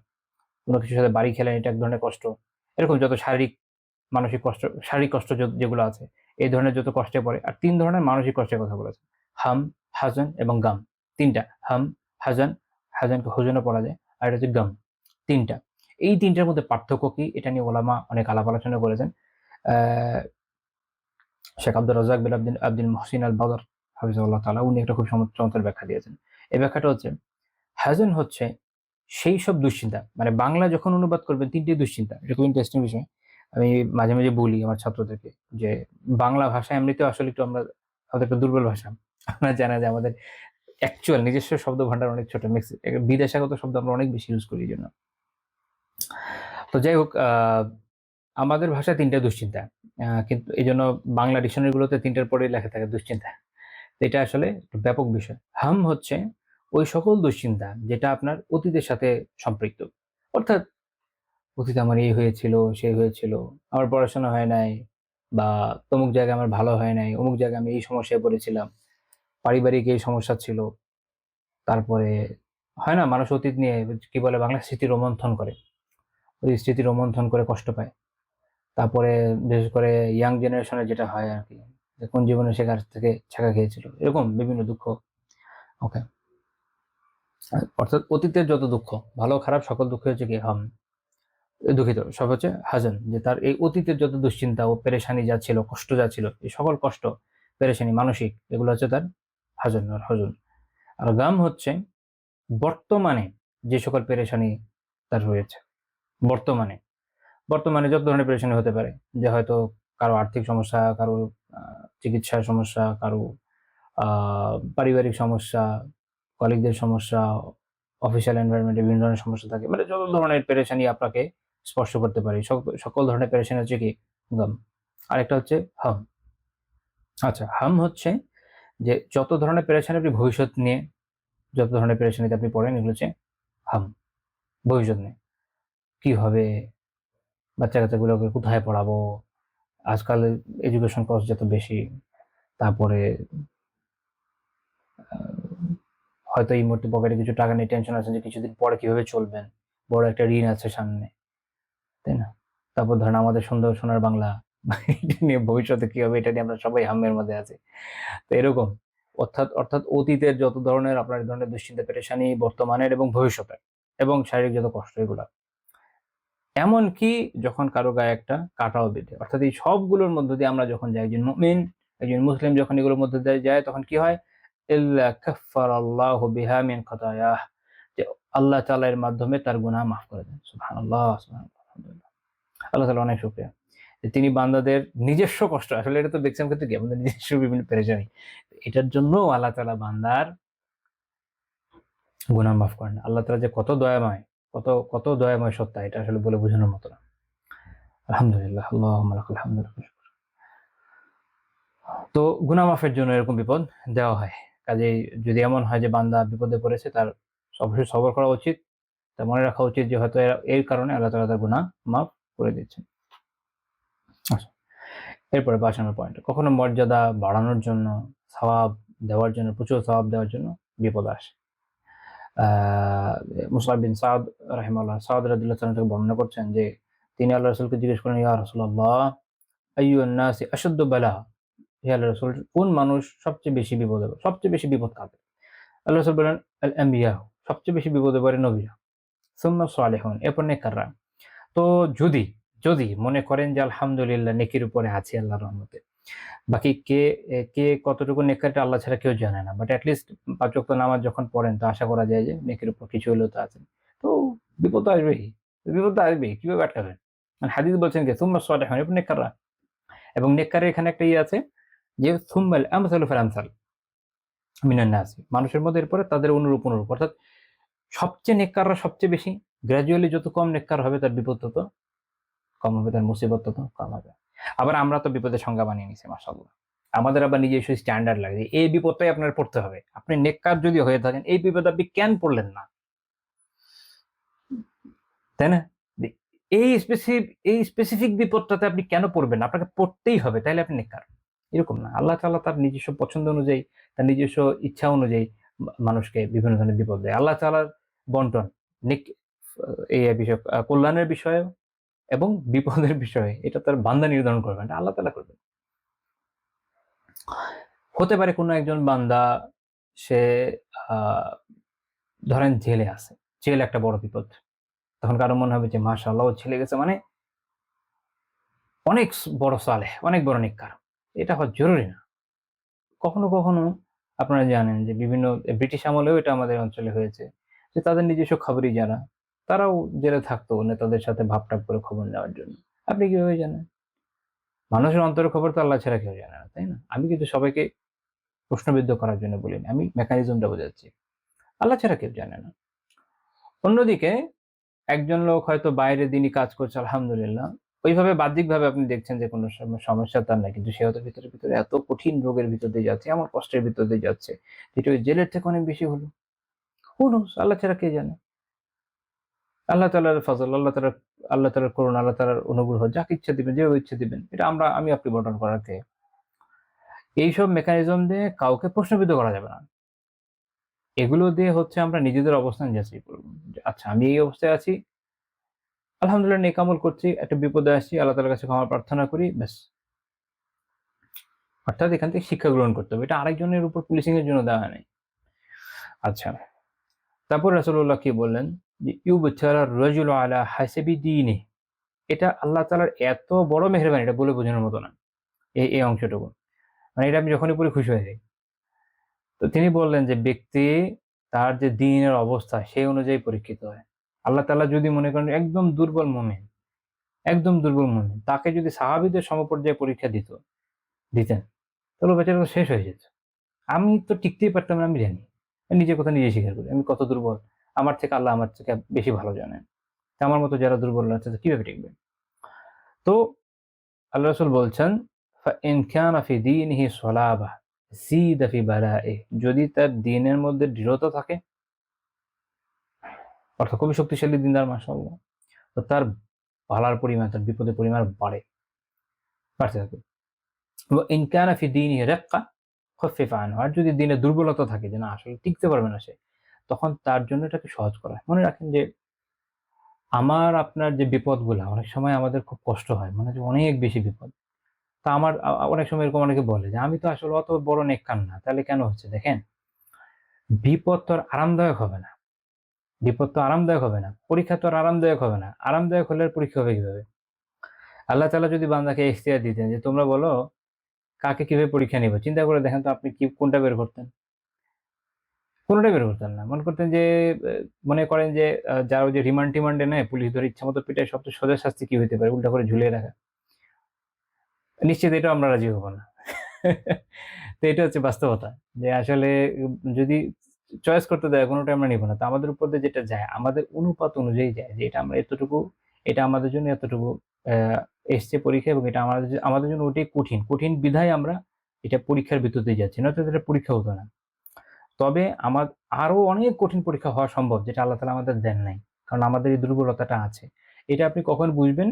এটা আপনি যখন দেখবেন এমন লোকদেরকে যাদেরকে আপনার থেকে অনেক ভয়ানক পরীক্ষা দেওয়া হচ্ছে, তখন আপনি বুঝতে পারবেন যে আল্লাহ, তাহলে আমি অনেক সহজ পরীক্ষা দিয়ে আছি। বর্তমানে বাংলাদেশে বসে আপনি যে পরীক্ষার উপর দিয়ে যান না কেন, আপনি চিন্তা করেন যে গাজায় যেভাবে হামলা হচ্ছে, বাবা তার সন্তানের মাথা উড়ে গেছে, এরকম বডি নিয়ে যাচ্ছে। আমি কিছু, কিছু ভিডিও দেখে মানে এগুলো থাকার মতো না, এরকম ভয়ানক অবস্থা। চিন্তা করেন কই আমরা? তা আমাদের ঈমান এত দুর্বল, তাই আল্লাহ অনেক সহজে পরীক্ষা দিয়েছেন। আর ওদের ঈমান আল্লাহ তাআলা যেহেতু শক্তিশালী করেছেন, আল্লাহ তাআলা সেই অনুপাতে তাদেরকে পরীক্ষাও দিচ্ছেন। আল্লাহ তাদের জন্য সহজ করেন, তাদের বিজয় দান করেন, যেন এদেরকে ধ্বংস করে দেন। পয়েন্ট হলো এখানে আমি এটা বোঝানোর জন্য উদাহরণটা দিয়েছি যে আল্লাহ তাআলা বান্দার অবস্থান তো জানেন। আপনি ওদেরকে দেখেন আলহামদুলিল্লাহ, তারা আল্লাহর রহমতে সবরের উপরে আছে। আল্লাহর দেওয়া তৌফিক, সবরের উপরে আছে। এরপরও তারা আল্লাহর উপর ভরসা রাখছে। আল্লাহু আকবার, আল্লাহু আকবার। অথচ আপনি আই থিংক ২য় বিশ্বযুদ্ধের এরকম অনেক সার্ভাইভারের ভিডিও একসময় পাওয়া যেত। আই ডোন্ট নো এখন পাওয়া যায় কিনা। যাদের আপনি দেখবেন যে তারা ডায়ালগ দিচ্ছে যে কেন সে নাস্তিক? এইজন্য নাস্তিক যে নাৎসিরা অমুককে মেরে ফেলেছে, তমুককে করে ফেলেছে, তো তোমার সমস্যা কোন জায়গায়? আল্লাহ তাআলা আছেন বলেই তো, যদি সত্য ঘটনা হয়ে থাকে, যদি ওটার উপর যথেষ্ট সন্দেহের জায়গা আছে, যদি সত্য হয়ে থাকে, তো তোমাকে তো আল্লাহ তাআলা আছেন বলেই বাঁচিয়েছেন। তুমি বেঁচে আছো। এটাই তো একটা বড় প্রুফ। যাই হোক, যে এত শক্তিশালী এত শক্তিশালী একটা দেশ, এত শক্তিশালী একটা জাতি, একটা ওয়ার মেশিনারি কিভাবে ধ্বংস হয়ে গেল? আল্লাহু আকবার। আর সেই জায়গায় আলহামদুলিল্লাহ যে এত বড় পরীক্ষার উপরেও তারা দিনের উপর অটল আছে। আলহামদুলিল্লাহ, আলহামদুলিল্লাহ। আবার আপনি অনেক জাতিকে পাবেন, যাদের জন্য একসময় মুসলিমরা প্রচুর রক্ত ঝরিয়েছে। কিন্তু তারা ওই পরীক্ষায় উত্তীর্ণ হতে পেরেছে বলে মনে হয় না আপাতভাবে, আল্লাহ তাআলা উত্তম জানেন। যেমন একটা উদাহরণ দিই, বসনিয়া হার্জেগোভিনা। ওই বসনিয়ানদের দেখেন, আমি বলব না গিয়ে দেখতে, বাট ইন এনি কেস যদি কখনো সামনে চলে আসে আপনি বুঝতে পারবেন আমি কি বুঝাতে চেয়েছি। অথচ এই জাতি জিহাদ করে নিজেদের স্বাধীনতা অর্জন করেছে। তাদের জন্য সারা দুনিয়া থেকে মুজাহিদিনরা গিয়েছেন, জিহাদ করেছেন, শহীদ হয়েছেন। লা ইলাহা ইল্লাল্লাহ। তো এগুলো মাথায় রাখা জরুরি। এগুলো মাথায় রাখা জরুরি। যে আমাদেরকে যে পরীক্ষা দেওয়া হচ্ছে, আমাদের যোগ্যতা অনুপাতেই দেওয়া হচ্ছে। তখনই বুঝতে পারবেন, নিজের এই প্রশ্নের উত্তর চলে আসবে। যে ওয়াই মি? কারণ আপনি এটার জন্য জরুরি। আপনি এটার জন্য উপযুক্ত। এটুকু আপনার জন্য ঠিক আছে। এর চেয়ে বেশি দিলে আপনি পারতেন না। আর এর চেয়ে ছোট দিলে পরীক্ষাই হয় না। তো যাই হোক, আল্লাহ রাসূল এরপর বলছেন, ওয়া মা ইয়াজালুল বালাউ বিল আবদি হাত্তা ইয়ামশি আলা যুহরিল আরদ লাইসা আলাইহি খাতিয়া। তো বান্দার উপর এভাবে বালা চলতেই থাকে যে এক পর্যায়ে সে জমির উপর এভাবে চলে যে তার কোনো গুনাহ নাই। অর্থাৎ সে একদম গুনাহমুক্ত হয়ে যায়, গুনাহ মাফ হয়ে যায়। কখন? যখন আপনি উত্তমভাবে সবর করবেন, আল্লাহ তাআলার কাছে প্রতিদানের আশা রাখবেন তখন। আর নয়তো যদি আপনি এমনি শুধু মুসিবতের উপর দিয়ে যান, কুফফাররাও যায়, মুশরিকরাও যায়, এটার কোনো ভ্যালু নাই। আখিরাতের দিক থেকে এটার কোনো ভ্যালু নাই। তো এই হাদিস ইমাম আহমদ রাহিমাহুল্লাহ তাআলা মুসনাদে উল্লেখ করেছেন, ১৪৮১ নম্বর হাদিস। শোয়েব আহমদ রাহিমাহুল্লাহ তাআলা সনদকে হাসান বলেছেন। ৬ নম্বর পয়েন্ট। বিভিন্ন বালা মুসিবতের মাধ্যমে মুনাফিকদের থেকে মুমিনদেরকে পৃথক করে দেওয়া হয়। অর্থাৎ এর মাধ্যমে আইডেন্টিফাই করা যায় যে আচ্ছা এটা হচ্ছে সে মুমিন, কারণ সে বালার সাথে, মুসিবতের সাথে ওই আচরণই করেছে যে একজন মুমিন করে। আর যে মুনাফিক সে টিকতে পারবে না তো। তার ওই মুখোশটা খুলে যাবে। আল্লাহ তাআলা সূরা আনকাবুতে বলেছেন, নবী বলেছেন যে আপনি আবার আলোচনা করব যে হাসিবান নাসু আন ইউতরাকু আন ইয়াকুলু আমান্না ওয়া হুম লা ইফতানুন। যে মানুষকে মনে করেছে যে তারা শুধু ঈমান এনেছে বললেই, কোনো পরীক্ষা না করে তাদেরকে ছেড়ে দেওয়া হবে। ওয়ালাকাদ, আল্লাহ তাআলা বলেছেন ওয়ালাকাদ ফাতান্নাল লাযীনা মিন ক্বাবলিহিম। তাদের আগে যারা এসেছিল তাদেরও তো আমি পরীক্ষা নিয়েছি। ফালায়ালামান্না আল্লাহুল্লাযীনা সাদাকু ওয়া লায়ালামান্নাল কাযিবিন, যেন আল্লাহ তাআলা এটা জেনে নেন যে তাদের মধ্যে কারা সত্যবাদী আর কারা মিথ্যাবাদী। তা পরীক্ষার মূল উদ্দেশ্য কি? এটা যাচাই করে যে কারা সত্যবাদী কারা মিথ্যাবাদী। প্রথমে যে আল্লাহ তাআলা বলেছেন আহাসিবান নাস, এটা হচ্ছে ইস্তিফহাম, প্রশ্ন আসছে, বাট এটা হচ্ছে ইস্তিফহাম ইনকার, অর্থাৎ প্রশ্নের মাধ্যমে নাকচ করে দেওয়া হয়েছে। অর্থাৎ আল্লাহ তাআলা যদিও প্রশ্ন করছেন কিন্তু জিনিসটা আসলে কি হচ্ছে, নাকচ করে দেওয়া হচ্ছে যে মানুষ এমন মনে করাটা সঠিক না, পরীক্ষা হবে। যে অর্থাৎ আল্লাহ তাআলা অবশ্যই পরীক্ষা করবেন। মা ইনদাহুম মিনাল ঈমান, যে তাদের কাছে ঈমান কি আছে, উনি অনুযায়ী তাদের পরীক্ষা হবে। আর আল্লাহ তাআলা যে বলছেন যে কে সত্যবাদী, অর্থাৎ ইমাম ইবনে কাসির রাহিমাহুল্লাহ বলছেন যে আল্লাযীনা সাদাকু ফি দাওয়াহুমুল ঈমান মিম্মান হুয়া কাযিবুন ফি হাযা, মিম্মান হুয়া কাযিবুন, যারা তাদের এই যে ঈমান আনার দাওয়ায়, অর্থাৎ ঈমান যে এনেছে, এই যে কথা বলছে যে হ্যাঁ আমি ঈমান এনেছি, এই কথায় যে কে সত্যবাদী আর কে মিথ্যাবাদী, এইটা এই পরীক্ষার মাধ্যমে প্রকাশ হয়ে যায়। পরীক্ষার মাধ্যমে প্রকাশ হয়ে যায়। এখন এখানে একটা পয়েন্ট হচ্ছে, এটা আল্লাহ তাআলা এই যে বলছেন যে ওয়ালিয়া আলামান্না, যেন আমরা জেনে নিতে পারি, যেন আমি জেনে নিতে পারি, এর মানে এই না যে আল্লাহ জানেন না। এটার মানে হচ্ছে এটার অর্থ হবে এরকম, যেন আল্লাহ তাআলা দেখে নেন। কারণ আল্লাহ তাআলা সব জানেন। আহলে সুন্নাহ ওয়াল জামাতের আকীদা হচ্ছে যে আল্লাহু সুবহানাহু ওয়া তাআলা ইয়ালামু মা কানা ওয়া মা ইয়াকুন ওয়া মা লাম ইয়াকুন লাউ কানা কাইফা ইয়াকুন। আল্লাহ তাআলা জানেন যা হয়েছে, আহ যা হয় নাই সেটা যদি হতো কেমন হতো, আল্লাহ সব জানেন। কিন্তু এটা হচ্ছে আল্লাহ তাআলা প্রকাশ করে দেন। এটা হচ্ছে আল্লাহ তাআলা প্রকাশ করে দেন। আল্লাহ তাআলা এটা মানুষের সামনে প্রকাশ করে দেওয়ার জন্য এই পদক্ষেপ নিয়েছেন, যেন এটা বান্দার সামনে প্রকাশ হয়ে যায়। আল ইলম হচ্ছে রুইয়া বা দর্শনের থেকে অধিক ব্যাপক। তো আল্লাহ তাআলা এখানে এটা প্রকাশ করে দেন। আল্লাহ তাআলা নিজে দেখেন অবভিয়াসলি যে কি হচ্ছে, এবং বান্দারাও দেখেন। তো আল্লাহ তাআলা যে ইলম, আল্লাহ তাআলার জ্ঞান অনাদি অনন্ত, সেখানে সবসময় আছে সে কি করবে। আচ্ছা, এটা হচ্ছে একটা আকীদার আলোচনা হয়ে গেল। তাহলে মূল কথা আমি যেটা বললাম, যেখানে মুনাফিক আর মুমিনদের মধ্যে পার্থক্য হয়ে যায়। যে বলছে যে আমি ঈমান আনছি, তাহলে ঈমানের দাবিতে সে সত্যবাদী হবে। সে সবর করবে। সে তাকদীরের যে ফয়সালা যা হচ্ছে, তাকদীর অনুপাতে হচ্ছে, সে অনুযায়ী সেই আল্লাহ তাআলার প্রতি সন্তুষ্ট হবে। সে সওয়াব পাবে। আর যার মধ্যে আসলে এই ঈমানের জায়গাটা নাই, তার বিভ্রান্তিটা প্রকাশ পেয়ে যাবে। সে কোনো উল্টাপাল্টা কথা বলে বসবে, বা সে ভিন্ন কোনো আমল করবে, বা সে হয়তো দেখা যাবে কোনো এমন পরীক্ষায় পড়েছে যেখানে মুমিন আর কুফফার দুইটার কোনো একদিকে যেতে হবে। সে কি করবে? দৌড়ে কুফফারদের সাথে চলে যাবে। কাফিরদের সাহায্য করবে, মুশরিকদের সাহায্য করবে। আছে না? আপনারা তো জানেনই। তো এরকম করবে। তো ফলে তার যে নিফাক, এটা প্রকাশ হয়ে যাবে। কাজেই এই যে পরীক্ষাগুলো, এটা আল্লাহ তাআলা এইভাবে এইজন্য নেন, যাতে কে মুমিন আর কে মুনাফিক, কে কাফির, কে মুশরিক সব প্রকাশ হয়ে যায়, সব আলাদা হয়ে যায়। আচ্ছা, ৭ নম্বর পয়েন্ট। কোনো গুনাহের কারণে মুমিনকে কি দেওয়া হয়? আযাব দেওয়া হয় গুনার কারণে। রাসূলুল্লাহ সাল্লাল্লাহু আলাইহি ওয়াসাল্লাম বলেছেন যে ইন্নার রাজুলা লা ইউহরামুর রিজকা বিয-যামব ইউসিবুহু। নিশ্চয় বান্দা যে গুনাহ করে সেই অনুযায়ী নিশ্চয় বান্দা রিজিক থেকে বঞ্চিত হয় তার করা গুনার কারণে। বান্দা রিজিক থেকে বঞ্চিত হয় তার করা গুনার কারণে। এই হাদিস মাওয়ারিদুজ জামআনের 1090 নম্বর হাদিস। হুসাইন আসাদ রাহিমাহুল্লাহ তাআলা সনদে জাইয়্যিদ বলেছেন। লা ইলাহা ইল্লাল্লাহ। তো ইমাম সানাআনী রাহিমাহুল্লাহ তাআলা তার কিতাব আত-তানবীর শারহুল জামি' আস-সগীরে বলছেন, যেটা জেনে রাখেন যে গুনাহ এটা হচ্ছে সকল কল্যাণের প্রতিবন্ধক। গুনাহ সকল কল্যাণের প্রতিবন্ধক এবং সকল অকল্যাণের আনয়নকারী। মানে গুনার কারণে সব কল্যাণ দূর হতে থাকে, সব অকল্যাণ কাছে আসতে থাকে। এটা আপনি যদি নিজের জীবনে দেখেন, আপনি এটার অনেক উদাহরণ খুঁজে পাবেন। কাজেই যে কেউ যখন গুনাহ করতে থাকে, সে কি করতে থাকে? সে তার রিজিক থেকে বঞ্চিত থাকে, কারণ এটা একটা কল্যাণ। আচ্ছা, তখন মনে হতে পারে একটা লোক তো গুনাহ করছে, সুদ খাচ্ছে, গুনাহ করছে, অনেক টাকা পাচ্ছে। এখানে একটা কথা জানতে হবে, সেটা হচ্ছে রিজিকের কথা যখন আসে তখন তাদের হালাল রিজিক উদ্দেশ্য হয়। কোন রিজিক? হালাল রিজিক। আর যেটা হারাম, ইমাম সানাআনী রাহিমাহুল্লাহ বলছেন যে এইটা ভাষাগতভাবে, লুগাবিভাবে, ভাষাগতভাবে এটাও এক ধরনের রিজিক, কিন্তু শরঈভাবে এটা আসলে রিজিক না। ঠিক আছে? তিনি বলছেন ইন্নাল হারাম লা ইউসাম্মা রিজকা। হারাম যেটা, এটাকে রিজিক বলা হয় না। তখন আপনার যে অনেক প্রশ্নের উত্তর চলে আসবে। আচ্ছা, অনেকে তো হারাম কাজ করে, ফর এক্সাম্পল কেউ মুভি বানাচ্ছে, মিউজিক ইন্ডাস্ট্রিতে কাজ করছে, সুদের ব্যবসা করছে। সুদের ব্যবসা করছে বলতে বোঝাতে চাচ্ছি যে সুদি কারবার করছে আরকি। ব্যাংকিং যেটা বলছে যে আমরা ব্যাংকিং বিজনেসে আছি, বাট অ্যাকচুয়ালি তো এটা ব্যবসা না, এটা ডিফারেন্ট থিং। কারণ ব্যবসা বলতে সরই ব্যবসা একটা জিনিস, আর আধুনিক জামানায় তারা ব্যবসা বলতে যা বোঝে এটা আরেকটা জিনিস। আচ্ছা, তারপর অন্যান্য যত হারাম কাজ আছে, এটা দিয়ে অনেকে কাজ কামাচ্ছে না, ঘুষ খাচ্ছে, অনেক কামাচ্ছে, যারা অনেক রিজিক পাচ্ছে, এগুলো রিজিক না, এগুলো ওই রিজিক না। অর্থাৎ সরাইভাবে যেটাকে রিজিক বলা হচ্ছে সেটা শুধুমাত্র হালালি হতে পারে। তখন আপনি ওই যে অনেক রেওয়ায়তের ব্যাখ্যা বুঝে যাবেন। আচ্ছা, এইটাকে এই জন্য বলা হয়েছে যে পাচ্ছে না, ও পাচ্ছে, কিন্তু আপনি যদি চোখে দেখছেন যে ও তো অনেক পেয়ে যাচ্ছে, বিষয়টা এরকম না। সে সম্পদ পাচ্ছে, অনেক কিছু পাচ্ছে, বাট এটা সরাইভাবে এটাকে রিজিক বলা হয় না। রিজিক ওইটাই যেটা হালাল হয়, যেটা পবিত্র হয়, যেটা অন্তরকে পরিশুদ্ধ করে, যেটা শরীরকে উত্তমভাবে পরিপুষ্ট করে, এগুলো হচ্ছে সব রিজিক।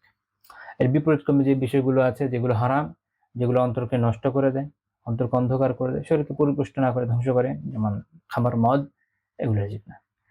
তো যখন বান্দা গুনাহ করে তখন সে রিজিক থেকে, অর্থাৎ এই হালাল রিজিক থেকে বঞ্চিত হয়। আচ্ছা, তারপর পরবর্তী পয়েন্ট, 8 নম্বর পয়েন্ট, আল্লাহ তাআলা কারো কল্যাণ চাইলে তাকে দুনিয়াতেই সাজা দিয়ে দেন।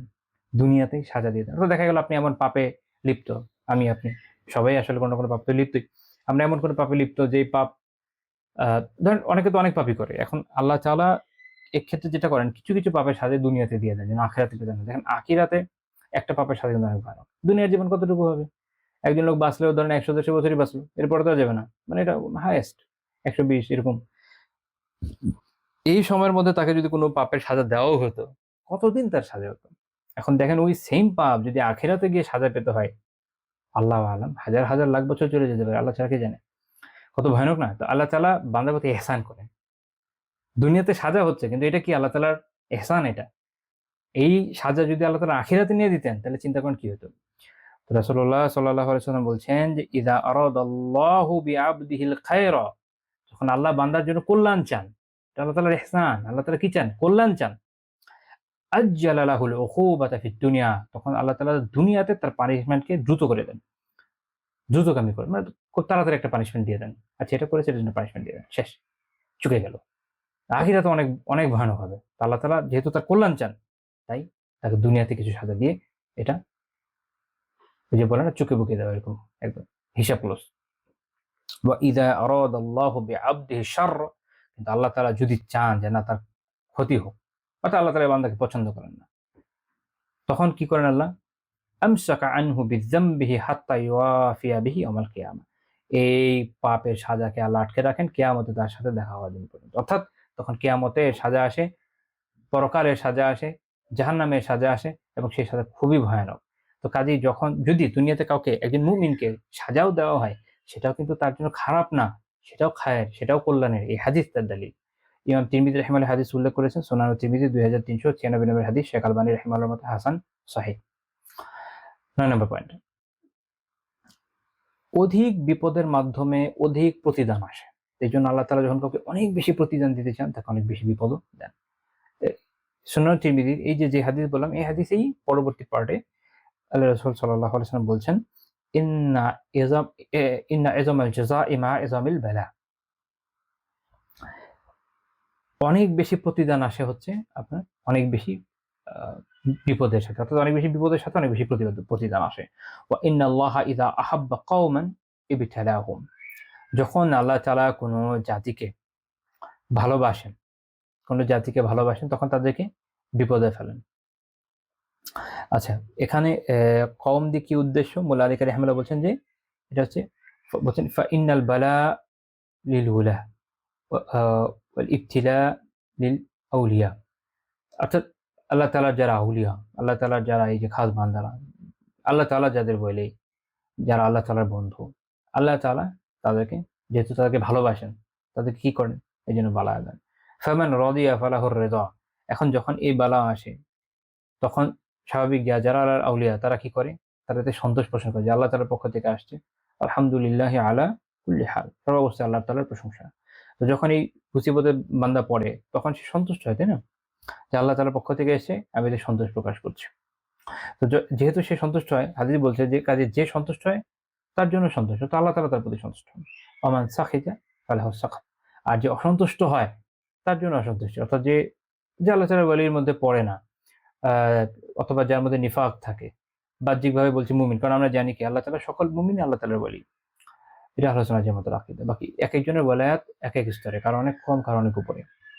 কিন্তু যে বাহ্যিকভাবে বলছে আমি মুমিন, বাহ্যিকভাবে মনে হচ্ছে তাহলে সে আল্লাহর ওলি, কিন্তু তার ভিতরে নিফাক আছে, সে কি করবে? সে অসন্তুষ্ট হয়ে যাবে, অনেক কথা বলবে। কাফের মুশরিকরা তো আছে, এগুলো বলবে, ওরা তো বলেই। তো আল্লাহ তাআলা তাদের প্রতি অসন্তুষ্ট হয়ে থাকেন। লা ইলাহা ইল্লাল্লাহ।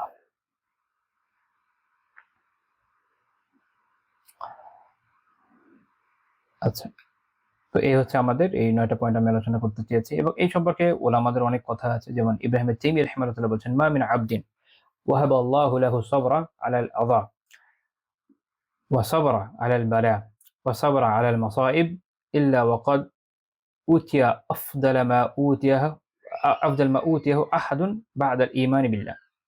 যখন কোনো বান্দাকে আল্লাহ তাআলা আ বিভিন্ন শারীরিক যে কষ্টগুলো আছে এগুলোর মধ্যে সবরের তৌফিক দেন, বিপদ মুসিবতের মধ্যে সবরের তৌফিক দেন, বিভিন্ন মুসিবতের মধ্যে সবরের তৌফিক দেন, তখন ঈমানের পরে বান্দা সবচেয়ে উত্তম যে জিনিসটা পায় আল্লাহ তাআলা তাকে সেটা দেন। অর্থাৎ সবর ঈমানের পর সবচেয়ে উত্তম বিষয়। কারণ ঈমান আনয়নের পরে মানুষ যে সকল বিপদ আপদে পড়ে বা যে সকল মুসিবতের মধ্যে পড়ে, সবর থাকার ফলে আসলে ঈমানটা টিকে থাকে। যে সবর নাই দেখবেন অনেক সময় মানুষ কি করে? দিন থেকে বের হয়ে যায়। বিভিন্ন বিপদের কথা বলে, এই সেই ডায়লগবাজি করে। এটা কিন্তু বাস্তব, দেখবেন অনেক, অনেক উদাহরণ আছে। যেন সবর এত গুরুত্বপূর্ণ। ইমাম ইবনে আবি দুনিয়া রাহিমাহুল্লাহ আস-সাবরু ওয়া সাওয়াবু আলাইহি কিতাবে এই বক্তব্যটি উল্লেখ করেছেন।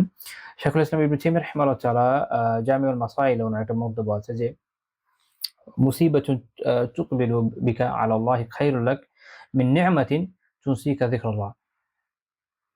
আপনার যে বিপদ, ধরেন ওটার মধ্যে আপনি সবর করলেন, আল্লাহ তাআলার কাছে সওয়াবের আশা করলেন। এই ধরনের বিপদ যেটা, এইটা আল্লাহ তাআলা যদি আপনার কাছে কবুল করে আপনার এই সবরটাকে, তাকদীরের প্রতি যে আপনার সন্তোষ এটাকে, তাহলে এইটা আপনার জন্য ওই নিয়ামত থেকে উত্তম যে নিয়ামত আল্লাহ তাআলার যিকিরকে ভুলিয়ে দেয়, আল্লাহ তাআলাকে ভুলিয়ে দেয়। অনেক নিয়ামতের মধ্যে পড়ে দেখা গেল ৫ ওয়াক্ত সালাত ঠিকমতো হচ্ছে না।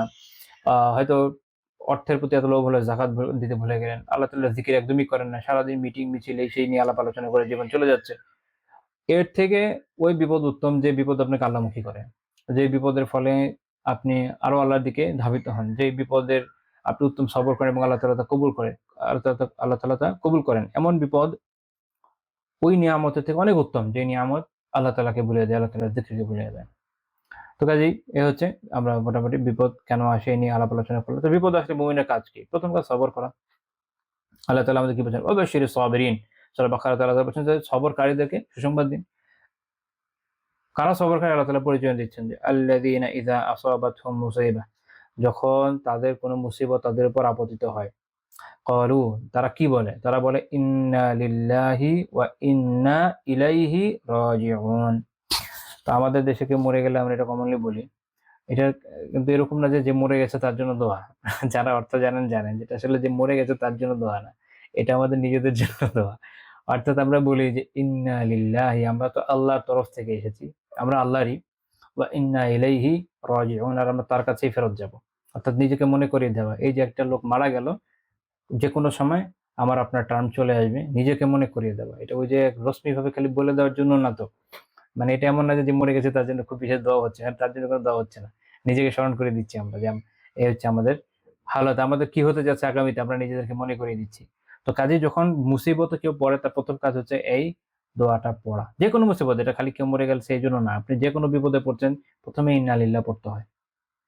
এবং যখন এটা আপনি পড়বেন আল্লাহ বলছেন উলাইকা আলাইহিম সালাওয়াতুম মির রাব্বিহিম ওয়া রাহমাহ, এদের হচ্ছে উপর আল্লাহ তাআলার সালাওয়াত এবং তার রাহমা। সালাওয়াত ইমাম ইবনে কাসির রাহিমাহুল্লাহ বলছেন যে এর মানে হচ্ছে সানাউম মিনাল্লাহ আলাইহিম, যে তাদের উপর আল্লাহ তাআলার প্রশংসা, ওয়া রাহমা এবং তার রাহমা, ওয়া উলাইকা হুমুল মুহতাদুন এবং তারা হচ্ছে হেদায়েতপ্রাপ্ত। আমি এর আগে একদিন আলোচনা করেছিলাম মনে একটা দর্শে আপনাদের সাথে যে আল্লাহ তাআলার পক্ষ থেকে সালাতের কথা যখন আসে তার মানে হচ্ছে আল্লাহ তাআলার প্রশংসা ফেরেশতাদের সামনে সেই বান্দাদেরকে নিয়ে। এই আয়াত হচ্ছে তার দলিল, কারণ এরপরে রহমাকে আলাদা করা হয়েছে। অনেক আলিম মনে করেন যে সালাত মানে রহমা, কিন্তু এই আয়াত থেকে বোঝা যায় না, দুটি আলাদা জিনিস। আচ্ছা, এবং এটা আমরা হাদিসেও পাই, সহিহ মুসলিমের 918 নম্বর হাদিস। ওখানে একটা দোয়া আছে, কাইন্ডলি মুখস্থ করে ফেলবেন ইনশাআল্লাহ তাআলা। এটা বর্ণনাটা হচ্ছে এরকম, উম্মু সালামা রাদিয়াল্লাহু তাআলা তিনি বলছেন, আপনারা জানেন যে উম্মু সালামা রাদিয়াল্লাহু তাআলার সাথে প্রথম বিয়ে হয়েছিল আবু সালামা রাদিয়াল্লাহু তাআলা এবং তিনি শহীদ হয়ে যান। পরে রাসূলুল্লাহর সাথে তার বিয়ে হয়। তো তিনি বলছেন যে রাসূলুল্লাহ সাল্লাল্লাহু আলাইহি ওয়াসাল্লাম থেকে আমি এটা শুনেছি আগে। কি শুনেছেন? যে মা মিন আবদিন তুসিবুহু মুসিবা ফায়াকুল, যখন কোনো বান্দা বিপদে পড়ে বলে ইন্না লিল্লাহি ওয়া ইন্না ইলাইহি রাজিউন, এরপরে পরে কি আল্লাহুম্মা আজুরনি ফি মুসিবাতি ওয়া আখলিফ লি খায়রাম মিনহা ইল্লা আজরাহু আল্লাহু ফি মুসিবাতিহি ওয়া আখলাফা লাহু খায়রাম মিনহা। যে যদি এই যে দোয়াটা আল্লাহুম্মা আজুরনি ফি মুসিবাতি ওয়া আখলিফ লি খায়রাম মিনহা এই পর্যন্ত পড়ে, ইন্না লিল্লাহি থেকে পর্যন্ত, আল্লাহ রাসূল বলেন যে তাহলে আল্লাহ তাআলা তাকে এই মুসিবতের আজর বা উত্তম প্রতিদান দিবেন এবং যেই ক্ষতি তার হয়ে গেছে তার থেকে উত্তম উত্তম প্রতিস্থাপক তাকে দেওয়া হবে। অর্থাৎ যে ক্ষতিটা হয়েছে তার থেকেও ভালো কিছু পেয়ে যাবে সে। তো যখন উম্মু সালামা রাদিয়াল্লাহু আনহা বলছেন যে যখন আবু সালামা রাদিয়াল্লাহু আনহু মারা গেলেন, তখন তিনি এই দোয়াটা পড়ছিলেন। তারপর তিনি বললেন যে আখলাফাল্লাহু লি খায়রাম মিন রাসূলুল্লাহ সাল্লাল্লাহু আলাইহি ওয়াসাল্লাম, ফলে আল্লাহ তাআলা আমাকে তার থেকে উত্তম দান করলেন, তিনি কি আল্লাহ রাসূল সাল্লাল্লাহু আলাইহি ওয়াসাল্লাম। তাহলে আমরা এটা একদম বাস্তব নমুনা দেখলাম যে আমাদের কাজ হচ্ছে কি, যখন বিপদে পড়বো তো সবাই জানা বিষয়, আল্লাহ আসান করেন, তখন আমরা কি করব, অবশ্যই ইন্না লিল্লাহ পড়বো এবং এই দোয়াটা পড়বো। তাহলে আশা করা যায় এর প্রতিদান আমরা পাবো। ২ নাম্বার, নেয়ামত যখন আমরা পাবো অবশ্যই শুকরিয়া আদায় করবো, কারণ নেয়ামতের শুকরিয়া আদায় করলে বিপদ তুলনামূলক কম আসে এবং ওই নেয়ামতটা দূর হয় না। কারণ আল্লাহ তাআলা বলছেন লাইন শাকারতুম লাযিদান্নাকুম, সূরা ইব্রাহিমে আল্লাহ তাআলা আমাদের জানাচ্ছেন যে যদি তোমরা শুকরিয়া আদায় করো তাহলে আমি অবশ্যই তোমাদের বাড়ায় দেব। কাজে আমাদের কাজ হলো শুকরিয়া আদায় করা। শুকরিয়া আমি মনে হয় আগে বলেছি যে শুকরিয়া এক হচ্ছে মৌখিক শুকরিয়া যে আলহামদুলিল্লাহ, ২ হচ্ছে যে আমলি শুকরিয়া, ওই নেয়ামত যা আমরা পেয়েছি তাকে নেক কাজে লাগানো, উত্তম কাজে লাগানো, শরিয়া বিরোধী গুনার কাজে না লাগানো এবং এর মাধ্যমে সওয়াবের যদি কোনো সুযোগ থাকে সেটা পাওয়ার চেষ্টা করা, অর্থাৎ হালাল কাজে লাগানো। এর ২ ভাবে, অর্থাৎ কাজের মাধ্যমে এবং কথার মাধ্যমে শুকরিয়া আদায় করতে হবে। ৩, দোয়া করতে হবে, প্রচুর দোয়া করতে হবে। বিপদে পড়লে কি করতে হবে? অনেক দোয়া করতে হবে। ইবনুল কাইয়িম রাহিমাহুল্লাহ বলছেন যে লিদুআই মাআল বালা'i মাকামাত, দোয়ার সাথে বালার কিছু মাকামাত আছে। আমি যেটা বলছি এটা হচ্ছে আদ-দা ওয়াদ-দাওয়া বলে একটা অসাধারণ কিতাব আছে, আমার খুবই পছন্দের কিতাব। তো এখানে উনি আলোচনাটা এনেছেন যে ৩টা মাকামাতের কথা উল্লেখ করেছেন। হতে পারে যে দোয়া, উনি বলছেন আইয়াকুনা আকওয়া মিনাল বালা, এমন হতে পারে যে দোয়া যে আপনি করছেন এটা আপনার যে বিপদের থেকেও শক্তিশালী দোয়া। মানে এত চমৎকারভাবে আল্লাহর কাছে চেয়েছেন, দোয়া করেছেন, এত শক্তিশালীভাবে দোয়ার থেকে এটা শক্তিশালী, তখন কি হবে? ফায়াদফাউহু, সেটা দোয়াকে প্রতিহত করবে। দুঃখিত, তখন সেটা বিপদকে প্রতিহত করবে। অর্থাৎ দোয়া যখন অনেক শক্তিশালী হবে, বিপদকে প্রতিহত করবে। ২ নাম্বার হতে পারে যে আইয়াকুনা আদআফা মিনাল বালা'i ফায়াকওয়া আলাইহিল বালা। তখন যেটা হয়, আরেকটা হতে পারে যে আপনার দোয়া আপনি এত অমনোযোগিতার সাথে করছেন, এত দুর্বলভাবে করছেন যে সেটা বিপদের থেকে তুলনামূলক অনেক দুর্বল এবং একবার করেছেন আর কোনো খবর নাই। অমনোযোগিতার সাথে কোনো কন্টিনিউশন নাই। জাস্ট রসমি দোয়া, হাত উঠেছেন। আবার অনেকে হাত উঠে এভাবে করে এরকম কর গুনে ডানে বাঁয়ে তাকায়। মানে আল্লাহ তাআলার সাথে কথা বলছেন। সে মনোযোগ কোথায়? তো যখন এরকম দুর্বল দোয়া হবে তখন বিপদ উপরে এসে পড়বে। কারণ বিপদ তখন জয়ী। আর যদি এরকম হয় ২ টা সমান হয় তাহলে একে অপরকে প্রতিহত করে ফেলে। তো in 2 cases, first and third one, আপনার দোয়া বিপদকে কাটাতে সক্ষম। এই জন্য রাসূলুল্লাহ সাল্লাল্লাহু আলাইহি ওয়াসাল্লাম বলেছেন যে ইন্নাদ-দুআ ইয়ানফা'ু মিম্মা নাযালা ওয়া মিম্মা লাম ইয়ানজিল, যা অলরেডি উপরে আপনার পড়েছে বিপদ আর যা এখনো পড়ে নাই, উভয় ক্ষেত্রে দোয়া উপকারী। ফাআলাইকুম ইবাদাল্লাহি বিদ-দুআ, কাজে হে আল্লাহর বান্দারা তোমরা দোয়াকে আঁকড়ে ধরো, দোয়া করতে থাকো। ইমাম তিরমিজি সুনানে উল্লেখ করেছেন হাদিস ৩৫৪৮, শেখ আলবানী রাহিমাহুল্লাহ সহিহুত তারগিবে হাসান লিগাইরি বলেছেন সহিহুত তারগিবের ১৬৩৪ নম্বর হাদিস। তাহলে আমাদের প্রচুর দোয়া করতে হবে, তাহলে আশা করা যায় এই বালা দূর হয়ে যাবে। ৪ নম্বর পয়েন্ট, তওবা ইস্তিগফার প্রচুর, যেটা আমি আগে বলেছিলাম। ইমাম আবু দাউদ রাহিমাহুল্লাহ সুনানে হাদিস উল্লেখ করেছেন ১৫১৮ নম্বর হাদিস, যে মান লাজিমাল ইস্তিগফার জাআলাল্লাহু লাহু মিন কুল্লি দিয়িকিন মাখরাজা ওয়া মিন কুল্লি হাম্মিন ফারাজা ওয়া রাযাকাহু মিন হাইথু লা ইয়াহতাসিব। যে ইস্তিগফারকে লাজিম করে নেওয়া মানে উঠতে বসতে অনবরত ইস্তিগফার করছে, আস্তাগফিরুল্লাহ, সবসময় ইস্তিগফার করছে এবং কায়মন বাক্যে, এমন না ইস্তিগফারও করছে আবার এদিক ওইদিকে তাকাচ্ছে, তাহলে হবে না। মুফতি তাকি ওসমানী হাফিজাহুল্লাহ তাআলা একটা অনেক আগে একটা আলোচনা করেছিলাম, খুব ইন্টারেস্টিং উনি অনেক আগে কথা বলেছেন, আই থিঙ্ক 90-এর দশকে মনে হয় বলেছেন। সেটা হলো উনি বলছেন যে আমাদের ইস্তিগফারের এখন ইস্তিগফার দরকার, ইস্তিগফার দরকার, কারণ ইস্তিগফারের হক আদায় হচ্ছে না। আবার ইস্তিগফার করতে করতে মানুষ এদিক ওদিক তাকে বিভিন্ন জিনিস, হারাম জিনিস দেখে ফেলছে। তো এভাবে না, মানে হক আদায় করে পারফেক্টলি যখন কেউ এরকম ইস্তিগফার সবসময় করবে, আল্লাহ তাআলা তার প্রত্যেক সংকীর্ণতা থেকে তার বের হওয়ার পথ করে দিবেন, তার প্রত্যেক দুশ্চিন্তাকে সহজ করে দিবেন, কষ্টকে লাঘব করবেন, এবং তাকে এমন জায়গা থেকে রিজিক দিবেন যেটা সে কল্পনাও করতে পারবে না। এই হাদিস ইমাম আহমদ রাহিমাহুল্লাহ তার মুসনাদে উল্লেখ করেছেন। ইমাম আহমদ শাকির রাহিমাহুল্লাহ তাআলা এর সনদে সহিহ বলেছেন। শাইখ আলবানী এবং কেউ কেউ এটাকে দাঈফ বলেছেন। এটার কারণ হলো এটার একজন রাবী আছেন, ওই রাবীর মান কি এটা নিয়ে একটু ইখতিলাফ আছে। একদিকে ইমাম ইবনে হিব্বান রাহিমাহুল্লাহ তাকে সিকাতে উল্লেখ করেছেন, এটা সিকা হওয়া উচিত। আরেকদিকে ইমাম মুনজির রাহিমাহুল্লাহ তাআলা তার উপর জারহ করেছেন। তো দুইটার একটু ইস্যু আছে, এই জন্য কোনো আলেম এটাকে সহিহ বলেছেন, কোনো আলেম সহিহ বলেন নাই। আলা কুল্লি হাল আমল যোগে কোনো কনফিউশন নেই, তার মানে প্রচুর ইস্তিগফার করা দরকার। আচ্ছা, 5 নম্বর পয়েন্টে চলে যাই আমরা, তাকওয়া এবং নেক আমল। তাকওয়া এবং নেক আমল, বিপদে পড়লে আমাদের তাকওয়া হাওয়া হয়ে যায়, নেক আমল তারও আগে হাওয়া হয়ে যায়, যেটাকে আলোচনা করেছি। তাহলে হবে না, বরং বিপদে পড়ে আপনার কাজ হচ্ছে আল্লাহর দিকে অধিক পরিমাণে ফেরত আসা, দৃঢ়তার সাথে ফেরত আসা, অধিক নেক আমল করা এবং তাকওয়া অর্জন করা। সূরা আরাফে আল্লাহ বলছেন, ওয়ালাউ আন্না আহলাল কুরা, যদি এলাকাবাসীরা, জনপদের অধিবাসীরা, আমানু ওয়াত্তাকাউ, তারা যদি ঈমান আনে, যদি তারা ঈমান আনতো, যদি তারা তাকওয়া অর্জন করতো, লা ফাতাহনা আলাইহিম বারাকাতিম মিনাস সামাই ওয়াল আরদ, তাহলে আসমান এবং জমিনের বরকতের দরজা আমি তাদের জন্য খুলে দিলাম। সুবহানাল্লাহ। তার মানে আসমান জমিনের বরকত পাওয়ার কাজ হলো কয়টা? বেসিক্যালি দুইটা, ঈমান আনা, তাকওয়া অর্জন করা। তাহলে বারাকা দরকার তো বিপদ মুসিবত দূর হওয়ার জন্য, তাহলে ঈমান আনতে হবে এবং তাকওয়া অর্জন করতে হবে। সূরা তালাক আল্লাহ তাআলা বলেছেন, ওয়া মান ইয়াত্তাকিল্লাহ ইয়াজআল লাহু মাখরাজা, যে আল্লাহকে ভয় করে আল্লাহ তাআলা তার বের হওয়ার পথ খুলে দেন। যে বিপদেই পড়েন না কেন আল্লাহ বের হওয়ার পথ করে দিবেন ওখান থেকে। ওয়া ইয়ারযুকহু মিন হাইসু লা ইয়াহতাসিব, আর তাকে এমন জায়গা থেকে রিজিক দিবেন যে, তাকে এমন জায়গা থেকে রিজিক দিবেন যে সে এটা কল্পনাও করতে পারবে না, সেটা ভাবতেও পারবে না। দেখবেন যে তাকওয়ার ফলে আলহামদুলিল্লাহ আল্লাহ তাআলার কাছে চাওয়ার ফলে এরকম জায়গা থেকে আসলেই রিজিক মানুষের আসে, চিন্তা করা যায় না। আমার মনে হয় প্রত্যেকের জীবনে এরকম ঘটনা আছে যারা আলহামদুলিল্লাহ দিন পালন করেন। কাজেই ইন্ডিভিজুয়াল কারো ঘটনার দরকারও নাই। 6 নম্বর পয়েন্ট হচ্ছে আল্লাহর উপর তাওয়াক্কুল, আল্লাহর উপর নির্ভর করতে হবে, ভরসা করতে হবে, আল্লাহর উপর আস্থা রাখতে হবে। এই বিপদ আছে, ঠিক আছে, কেটে যাবে, আল্লাহর উপর ভরসা রাখি। মনে রাখেন আল্লাহ তাআলার উপর ভরসা রাখলেই একমাত্র এখান থেকে বের হতে পারবেন, ভরসা না রাখলে তো পারবেন না। সূরা তালাক আল্লাহ তাআলা বলেছেন, ওয়া মান ইয়াতাওয়াক্কাল আলাল্লাহ ফাহুয়া হাসবুহ, যে আল্লাহ তাআলার উপর তাওয়াক্কুল করে, আল্লাহর উপর নির্ভর করে, আল্লাহর উপর ভরসা করে, আল্লাহ তার জন্য যথেষ্ট। আর আল্লাহ তাআলা যদি কারোর জন্য যথেষ্ট হয়, তার আর কার কি দরকার, আর কি দরকার? কাজে বিপদ মুসিবত যখন আসবে আমাদের কাজ হচ্ছে আল্লাহ তাআলার উপর তাওয়াক্কুল বাড়ায় দেওয়া, তার উপর নির্ভর করা, তার উপর ভরসা করা, তার কাছে বেশি বেশি চাওয়া। ওই সময়ে আমরা আরো যদি বিমুখ হয়ে যাই, তাহলে এটা আমাদের নিজের ইমানি দুর্বলতার পরিচয় দেয়, আমাদের এটা বুঝতে হবে। এরপরে পয়েন্ট হচ্ছে দোয়া ইউনুস। দোয়া ইউনুস তো সবাই জানেন না, লা ইলাহা ইল্লা আনতা সুবহানাকা ইন্নী কুনতু মিনাজ জালিমিন। এইটা প্রচুর পড়তে হবে। আমি যখন বলি প্রচুর পড়া মানে একবার দুইবার পড়া, পড়তেই থাকে আল্লাহ ভরসা। রাসূলুল্লাহ সাল্লাল্লাহু আলাইহি ওয়াসাল্লাম বলেছেন যে দাওয়াতু যিন্নুনি ইযা দাআ ওয়া হুয়া ফি বাতনিল হুত।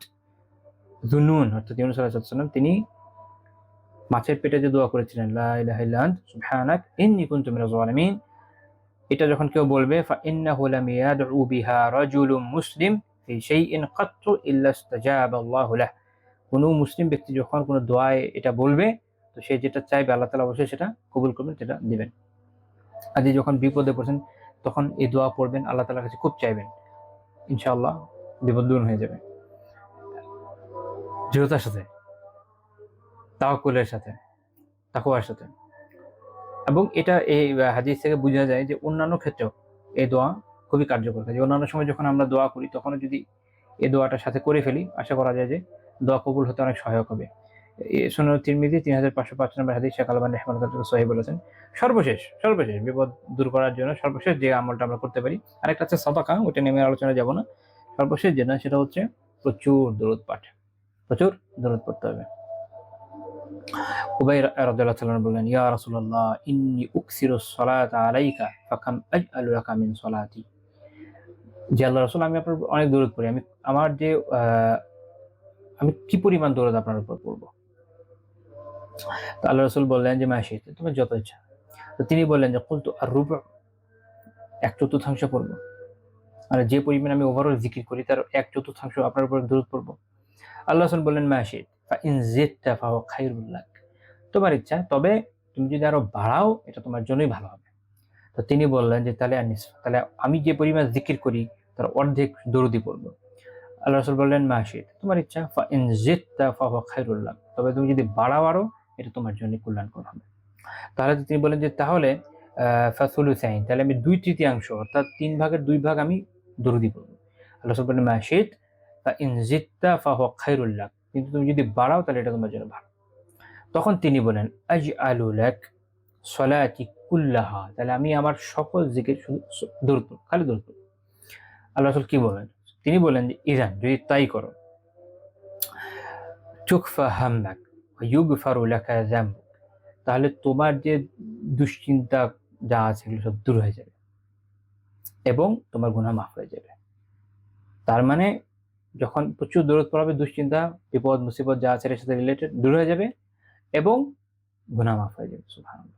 তো আমাদের এবং এই যদি আপনি হাম এ নিয়ে আলোচনা করেন, চিন্তা করেন কত ধরনের দুশ্চিন্তা এটার সাথে সম্পৃক্ত হতে পারে। এটা আমরা পেছনে কিছু আলোচনা করে এসেছি, আপনাদের হয়তো খেয়াল আছে, যেহেতু অনেকক্ষণ ধরে কথা বলছি ভুলেও যেতে পারে যে আল-হামদি আলিমরা যেরকম বলে যে এটা হচ্ছে ইয়াতাআল্লাক বিল উমুরিল মুস্তাকবিলা, ভবিষ্যতের সাথে সম্পৃক্ত। অর্থাৎ ভবিষ্যতের যত ধরনের দুশ্চিন্তা যে কি হবে না হয় এগুলোর সাথে যায়। বাট কোনো সময় যখন একদম এই শব্দগুলো একদম এমনভাবে ইউজ হয় যে ইন্ডিভিজুয়ালি আসে, তখন আলিমরা অনেক বলেন যে এটার অর্থ একই অর্থ বোঝায় অনেক ক্ষেত্রে। অথবা একটাই সকল অর্থকে ক্যারি করে। সেক্ষেত্রে যেটা হবে যে অতীত, বর্তমান, ভবিষ্যৎ সব ধরনের টেনশনই এখন দূর হয়ে যাবে। তো তাহলে আমাদের যে যত ডিপ্রেশন, দুঃখ, কষ্ট, বেদনা, বাকি ক্লিনিক্যাল ডিপ্রেশন যেটা, সেটা ডিফারেন্ট ইস্যু, মানুষ তখন অসুস্থ হয়ে যায়, ওটা আলাদা বিষয়। কিন্তু সাধারণ ক্ষেত্রে যত ধরনের ডিপ্রেশন আছে, দুঃখ, কষ্ট, বেদনা আছে, যে সকল মুসিবত আছে, সবকিছু দূর করার ক্ষেত্রে দরুদ পাঠ এটা অব্যর্থ ওষুধ। প্রচুর দরুদ পড়ুন, অনেক পড়েন, দিনে 1000 খানেকবার পড়েন, কি সমস্যা? ছোটখাটো দরুদ একটা মুখস্থ করে নেন, বারবার পড়েন। ইনশাআল্লাহ তাআলা এর ফজিলত আপনি নিজেই দেখতে সক্ষম হবেন। তো এই আমলগুলোর মাধ্যমে আশা করা যায় যে আমাদের বিপদ ইনশাআল্লাহ দূর হয়ে যাবে। এই হাদিস ইমাম তিরমিজি তার সুনানে উল্লেখ করেছেন 2457 নম্বর হাদিস, এবং বলেছেন এটা হাদিস হাসান। তো আজকে আমাদের আলোচনা এই পর্যন্তই থাকলো। এখান থেকে আমরা আলহামদুলিল্লাহ যে আলোচনা করলাম সেটা হচ্ছে বিপদ কেন হয়, 2 নম্বর হচ্ছে যে বিপদে মুমিনের করণীয় কি, এবং বিপদ আপদ দূর করার জন্য আমরা কি করতে পারি। আল্লাহ তাআলা কথাগুলো বোঝার, মানার, আমলের তৌফিক দান করেন আমাদের সবাইকে। আল্লাহ তাআলা বিপদ আপদ থেকে যা বিপদ আপদ আছে সবগুলো থেকে আল্লাহ তাআলা মুক্তি দান করেন। আল্লাহ তাআলা আমাদেরকে বিপদে উত্তম সবরের তৌফিক দান করেন, এর উত্তম প্রতিদান দান করেন, এবং যা ক্ষতি আমাদের হয় তার উত্তম প্রতিস্থাপক এই দুনিয়াতে আল্লাহ আমাদের দান করেন, এবং আল্লাহ তাআলা আখিরাতেও আমাদেরকে এর উত্তম প্রতিদান দান করেন, এবং আল্লাহ তাআলা যেভাবে পছন্দ করেন সেভাবে এই বিষয়গুলোকে আমরা যেন মোকাবেলা করতে পারি সেই তৌফিক দান করেন। আমিন। সুবহানাল্লাহি ওয়া বিহামদিহি, লা ইলাহা ইল্লা আনতা, আস্তাগফিরুকা ওয়া আতুবু ইলাইক।